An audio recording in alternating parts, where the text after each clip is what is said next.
আসসালামু আলাইকুম এভরিওয়ান, আপনাদের সবাইকে স্বাগত জানাই ওমর ফুড চ্যানেলে। এই বাচ্চাদের জন্য খুবই সুস্বাদু, খুবই মজাদার চিকেন সসেজের রেসিপি নিয়ে এসেছি। চলুন তাহলে শুরু করি। প্রথমেই আমি একটি মুরগির দুপাশের বুকের অংশ নিয়ে নিয়েছি এবং এভাবে ছোট ছোট করে টুকরো করে নিয়েছি। এখন একটি ব্লেন্ডার জার নিয়ে নেব।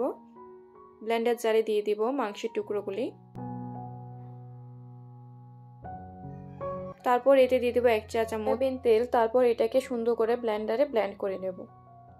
ব্লেন্ড করা শেষ। এখন আপনাদেরকে দেখিয়ে দিচ্ছি এটা কতটুকু মসৃণ হয়েছে। একটি স্প্যাচুলার সাহায্যে আমি দেখিয়ে দিচ্ছি এটা কতটুকু মসৃণ হয়েছে।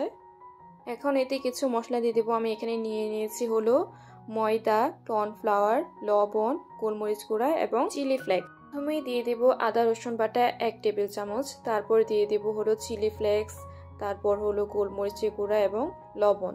সবগুলি মেজারমেন্ট আমি উপরে স্ক্রিনের মধ্যে মেনশন করে দেব বা ডিসক্রিপশনে মেনশন করে দেব। তারপর দিয়ে দেব কর্নফ্লাওয়ার এবং হলো ময়দা। তারপর একটি ডিম দিয়ে এটাকে ভালোভাবে মিশিয়ে নেব। মিশানো হয়ে গেছে। এখন আপনাদেরকে দেখিয়ে দিচ্ছি এটা দেখতে কেমন হয়েছে। এখন এই মিশ্রণটিকে আমরা একটি পাত্রে ঢেলে নেব।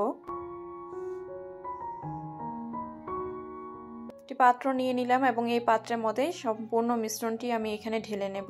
ঢেলে নেওয়ার পর এই মিশ্রণটিকে আমি 1 ঘন্টার জন্য ফ্রিজে সেট হতে দেব। 1 ঘন্টা পর মিশ্রণটিকে বের করে নিয়ে এসে এই পরিমাণ মতো মিশ্রণ নিয়ে সসেজ তৈরি করে নেব। তার আগে কাঠের বোর্ডে একটু তেল মাখিয়ে নেব যাতে করে মিশ্রণের আঠালো ভাবটা ছেড়ে যায় এবং সুন্দরভাবে একটা আমরা আকৃতি দিতে পারি। যেহেতু সসেজ লম্বা আকৃতির থাকে তাই এভাবে রোল করে লম্বা করে নেব। তারপর একটি ফয়েল পেপার নিয়ে নেব। ফয়েল পেপারের উপর মিশ্রণটি রেখে সসেজের শেপটাকে ঠিক করে দেব। তারপর ফয়েল পেপারটিকে এভাবে মুড়িয়ে নেব। আমি ফয়েল পেপার দিয়ে সুন্দর করে সসেজটি এভাবে মুড়িয়ে নিলাম এবং দুই পাশ সুন্দর করে বন্ধ করে দিলাম। এতে হয়ে গেছে আমাদের সবগুলি সসেজ বানানো। এখন আগে থেকে গরম করে রাখা পানিতে আমি সসেজগুলিকে দিয়ে দেব এবং ঢেকে দেব 10 মিনিটের জন্য মিডিয়াম হিটে। 10 মিনিট পর ঢাকনা থেকে উঠিয়ে দেখব যে ফয়েল পেপার ফুলে গেছে। এখন আমরা এই সসেজগুলিকে ঠান্ডা পানিতে রেখে দেব 1.5 মিনিটের জন্য। 1.5 মিনিট পর সসেজটি ঠান্ডা হওয়ার পর এগুলিকে খুলে নেব।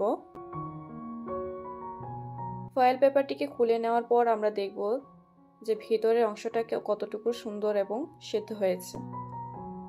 হ্যাঁ, আমার সসেজটি সুন্দরভাবে সেদ্ধ হয়ে গেছে। এখন সবগুলি ফয়েল পেপার খুলে নেব।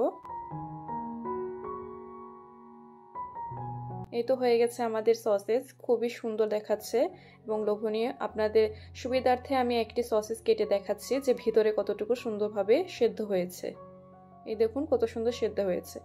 এখন যে কোনো সময় আপনি তেলে ভেজে এই সসেজটি আপনার বাচ্চাদেরকে দিতে পারবেন এবং বাকি সসেজগুলো আপনি সংরক্ষণ করে রাখতে পারবেন 6 মাসের জন্য।